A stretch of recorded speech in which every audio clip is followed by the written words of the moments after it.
R ನಗರ ವಿಧಾನಸಭಾ ಕ್ಷೇತ್ರದಲ್ಲಿ ಕಳೆದ 3 ವಿಧಾನಸಭಾ ಕ್ಷೇತ್ರ 3 ಚುನಾವಣೆಗಳಿಗಿನ್ನ ಈ ಸಾರಿ ಹೆಚ್ಚಿನ ಪ್ರೋತ್ಸಾಹ ಉತ್ಸಾಹ ಕಾಣಿಸ್ತಾ ಇದೆ.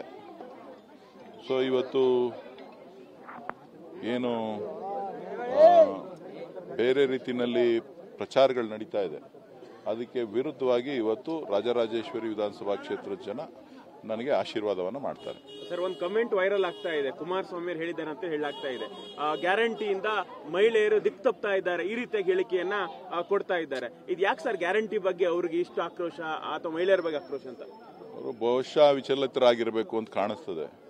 ಇವತ್ತು ಮಹಿಳೆಯರ ಬಗ್ಗೆ ಅವರ ನಡವಳಿಕೆ ಪ್ರತಿಯೊಂದು ಹಂತದಲ್ಲೂ ಕೂಡ ಇದೇನು ಮೊದಲೇನಲ್ಲ.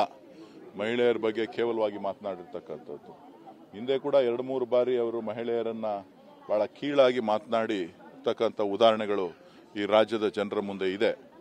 ಇವತ್ತು ಮಹಿಳೆಯರು ಇವತ್ತು ಗ್ಯಾರಂಟಿಗಳನ್ನು ಪಡೆದು ಬೇರೆ ರೀತಿ ಅವರು ವ್ಯಾಖ್ಯಾನ ಮಾಡಿರ್ತಕ್ಕಂಥದ್ದು ಬಹುಶಃ ಮಹಿಳಾ ಕುಲಕ್ಕೆ ಅಪಮಾನ ಮಾಡಿದಂತೆ.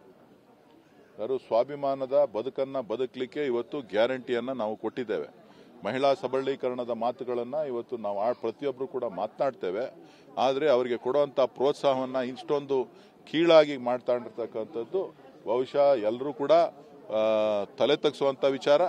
ಇವತ್ತು ಏನು ಚುನಾವಣಾ ಆಯೋಗ ಇವತ್ತು ಏನು ಅವ್ರ ಮೇಲೆ ಯಾವ ರೀತಿಯಾದಂಥ ಕ್ರಮವನ್ನು ತೆಗೆದುಕೊಳ್ಬೇಕು ಅಂತಕ್ಕಂಥದ್ದು ಸುಮೋಟೋ ಕ್ರಮ ತಗೊಳ್ಬೇಕಾಗಿರ್ತಕ್ಕಂಥದ್ದು ಅವರ ಕರ್ತವ್ಯ ಅಂತ ಹೇಳಿ ನಾನು ಭಾವಿಸಿದ್ದೇನೆ.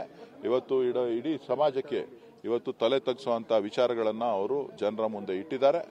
ಈ ಗ್ಯಾರಂಟಿಗಳು ಜನರ ಬದುಕಿನಲ್ಲಿ ಬದಲಾವಣೆಯನ್ನು ತಂದಿದೆ.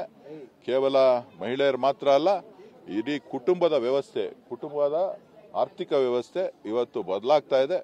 ಅವರಿಗೆ ಇದರಿಂದ ತಡ್ಕೊಳ್ಳಲಿಕ್ಕೆ ಸಾಧ್ಯ ಆಗದೆ ಇವತ್ತು ಈ ರೀತಿಯ ಹೇಳಿಕೆಗಳನ್ನು ಕೊಡ್ತಾ ಇದ್ದಾರೆ.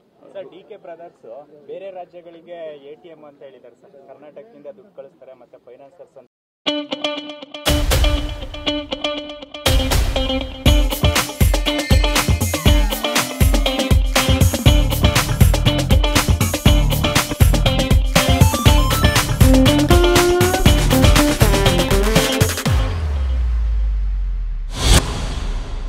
ಮೋದಿ ಎಲಿಗೇಷನ್ ಮಾಡಿದ್ದಾರೆ ಸರ್ ಇವತ್ತು.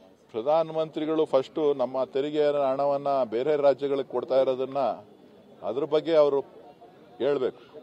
ಬೇರೆ ರಾಜ್ಯಗಳಿಗೆ ಯಾಕೆ ಅಷ್ಟೊಂದು ಹಣ ಕೊಡ್ತಾ ಇದ್ದೀರಾ, ಕರ್ನಾಟಕಕ್ಕೆ ನಿಮ್ಮ ಕೊಡುಗೆ ಏನೇನೋ, ನೀರಾವರಿ ಸಮಸ್ಯೆಗಳಿಗೆ ಬಗೆಹರಿಸಿರೋಂಥದ್ದೇನೋ, ಕಳೆದ 10 ವರ್ಷಗಳಲ್ಲಿ ಬೆಂಗಳೂರಿಗೆ ನಿಮ್ಮ ಕೊಡುಗೆ ಏನೋ, ಬೆಂಗಳೂರಿನ ಕುಡಿಯೋ ನೀರಿನ ಸಮಸ್ಯೆಗೆ ನಿಮ್ಮ ಪರಿಹಾರ ಏನು ಕೊಟ್ಟಿದ್ದೀರಿ, ಇವೆಲ್ಲವನ್ನ ಕೂಡ ಮಾನ್ಯ ಪ್ರಧಾನಮಂತ್ರಿಗಳು ಹೇಳಬೇಕು.